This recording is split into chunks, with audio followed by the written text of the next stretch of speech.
주는 남자 자한영 이종수입니다. 이번 시간은 700열 번째 시간으로 당신은 어디 계신가요? 란 수필을 읽어드리겠습니다.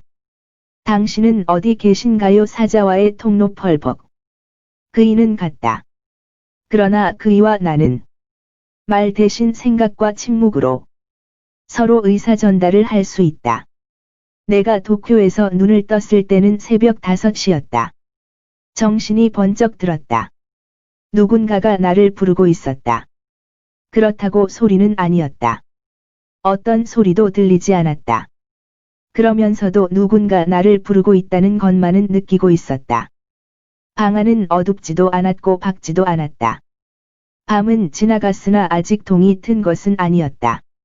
침대에 가만히 누운 채 나는 귀를 기울이고 기다리기만 했다. 누군가가 내게 무엇을 전달하려고 하는 것으로 느껴졌다. 그러나 차츰 그런 생각은 사라지고 다시 혼자 있게 되었지만 내 기분은 이미 달라져 있었다. 여전히 무엇인가 오고 있는 것 같았다. 나는 준비를 해야 했다. 6시 15분 전 전화가 걸려왔다.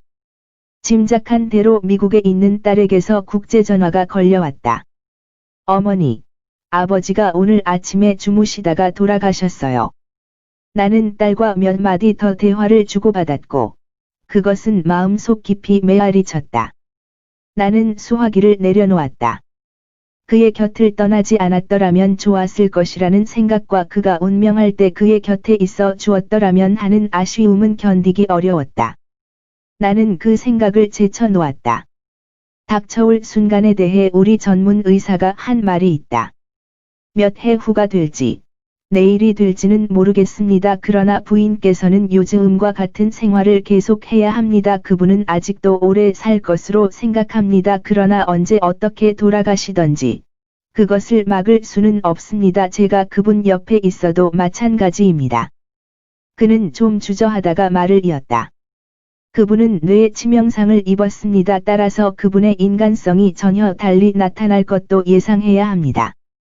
내 생각 하나하나에 그렇게까지도 민감하게 반응했던 그 탁월한 두뇌.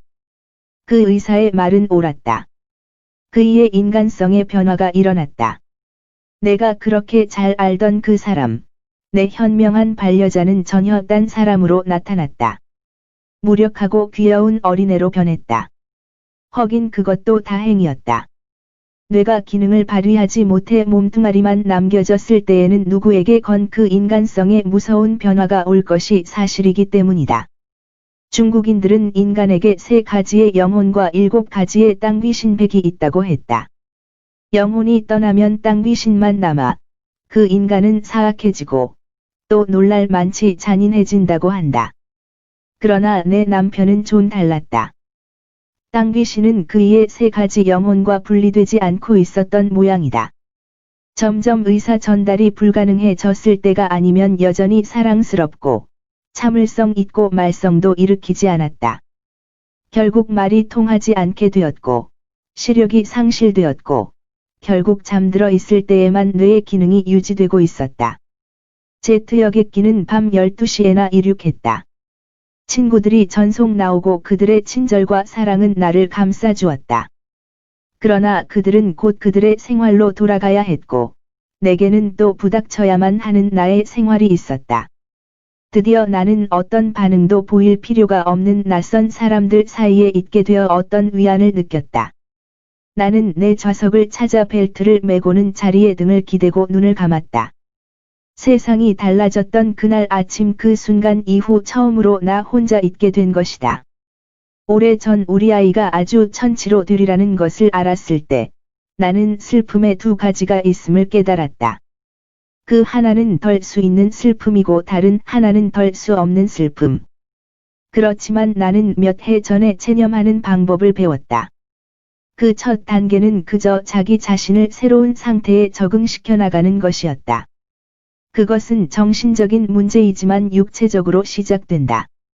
비행기가 캄캄한 밤하늘을 나르는 동안 나는 좌석에다 벨트를 매고 앉아서 나는 의식적으로 내 육체를 현실에 적응시켰다.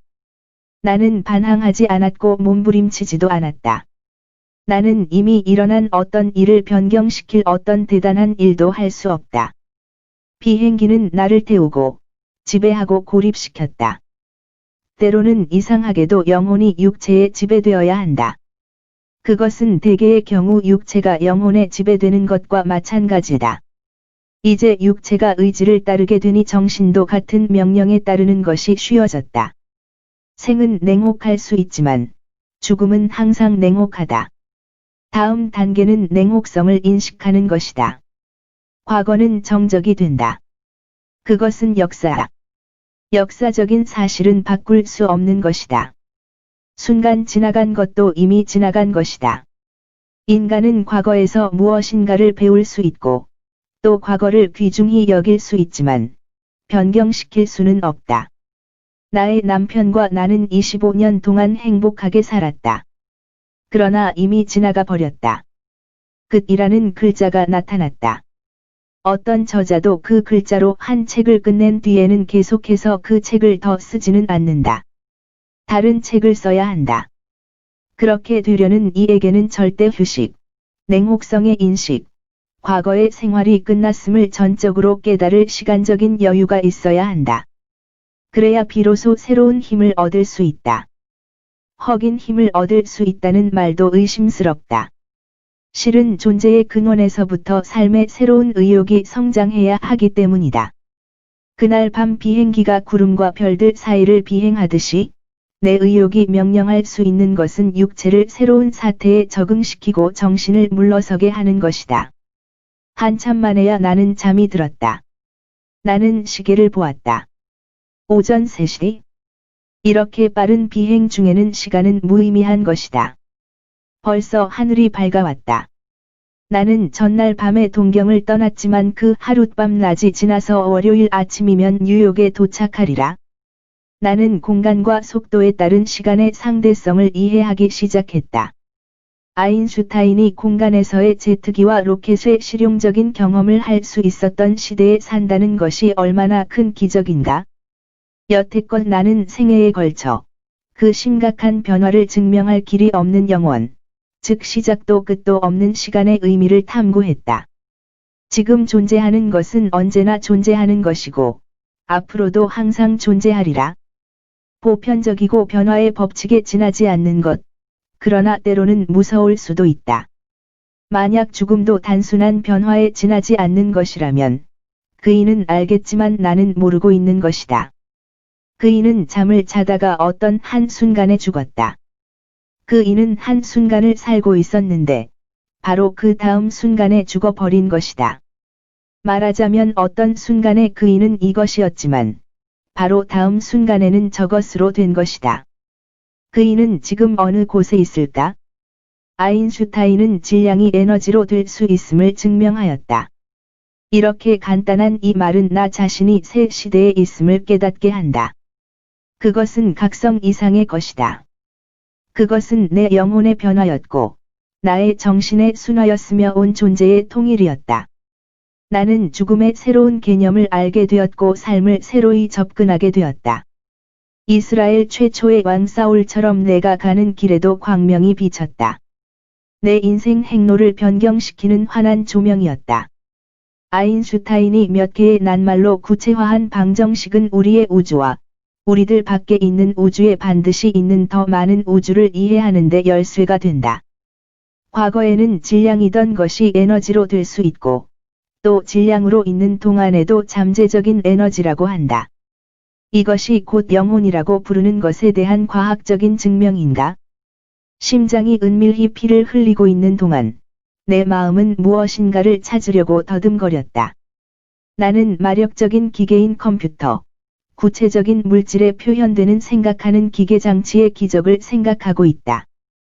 그것들은 인간 두뇌의 원리에서 만들어졌으나 인간의 두뇌는 훨씬 더 복잡하고 헤아릴 수 없이 많은 교점을 가지고 있다. 인간의 두뇌는 새로운 생각을 해내지만 기계는 아직 그러하지 못하다. 그러나 원리는 동일하다. 우리는 인체의 자료로 뇌를 만들지 못하지만 물질적인 자료로 뇌를 만드는 방법은 알고 있다.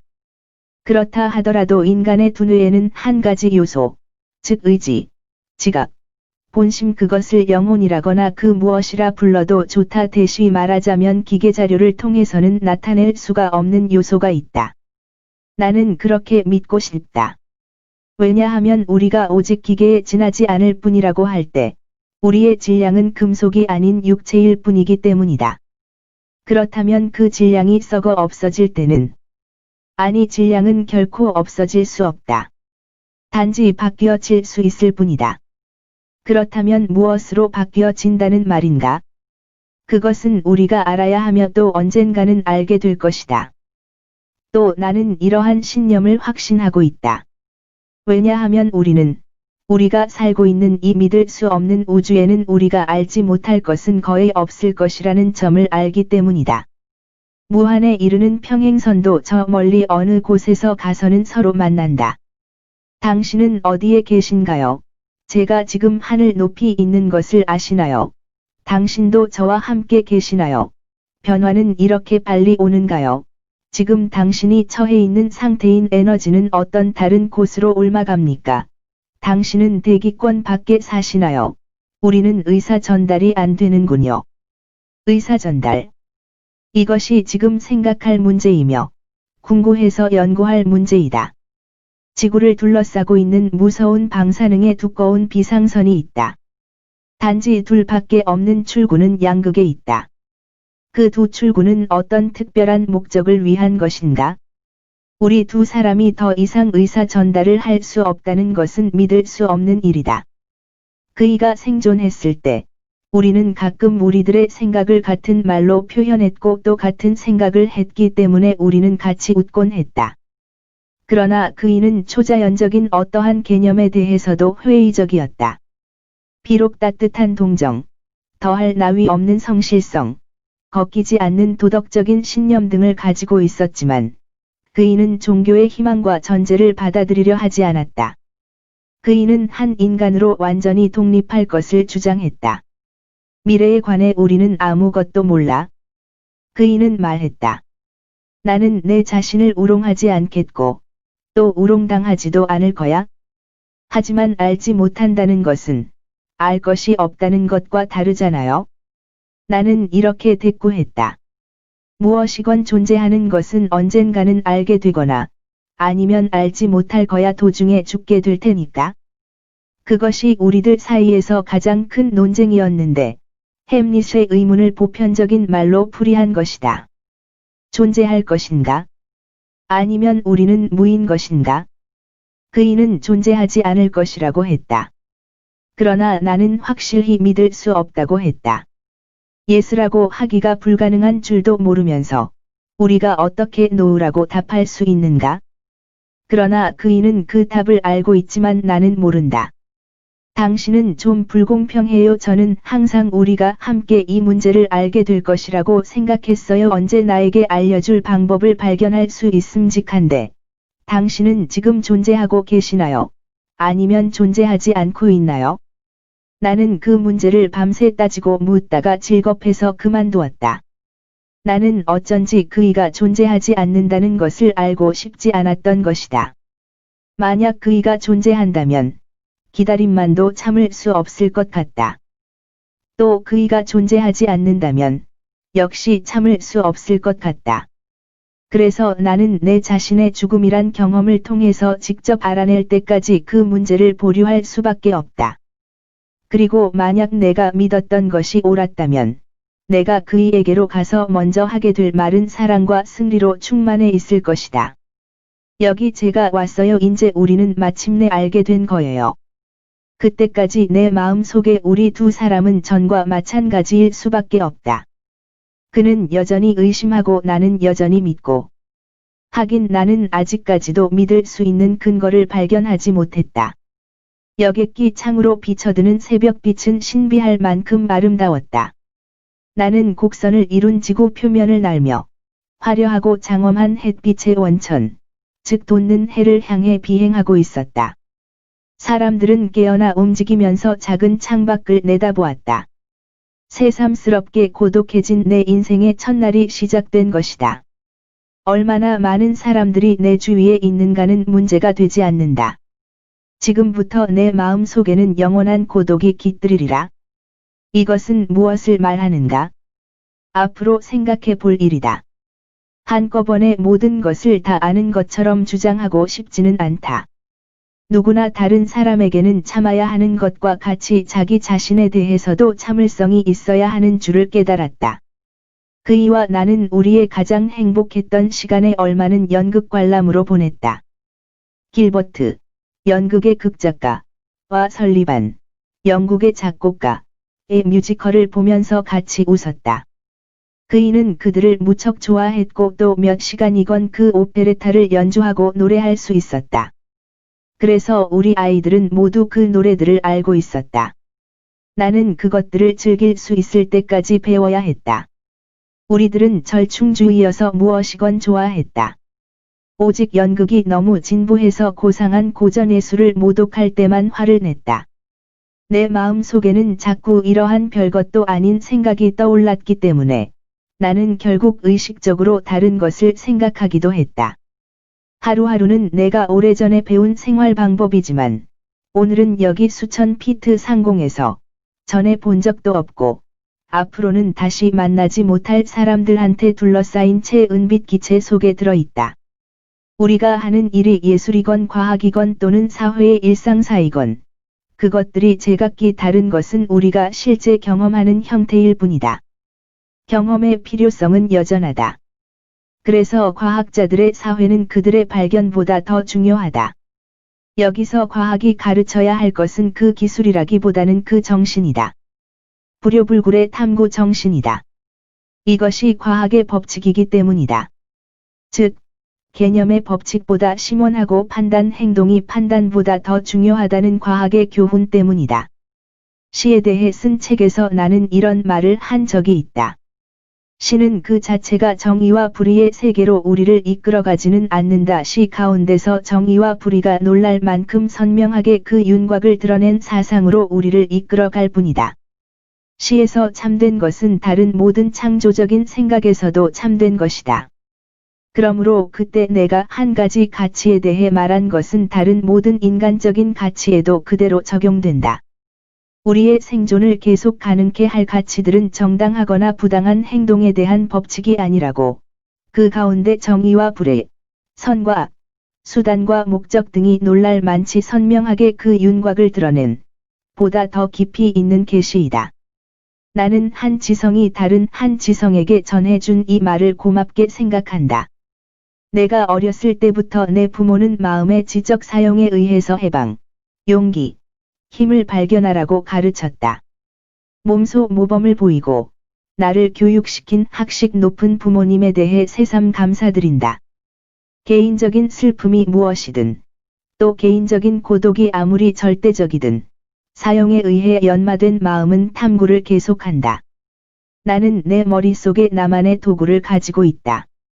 홀로 나의 길을 걷는다 해도 나는 뒤로 물러난다던가 정지한다던가 아니면 성장으로 멈출 필요는 없거니와 멈추어 서는 안 된다.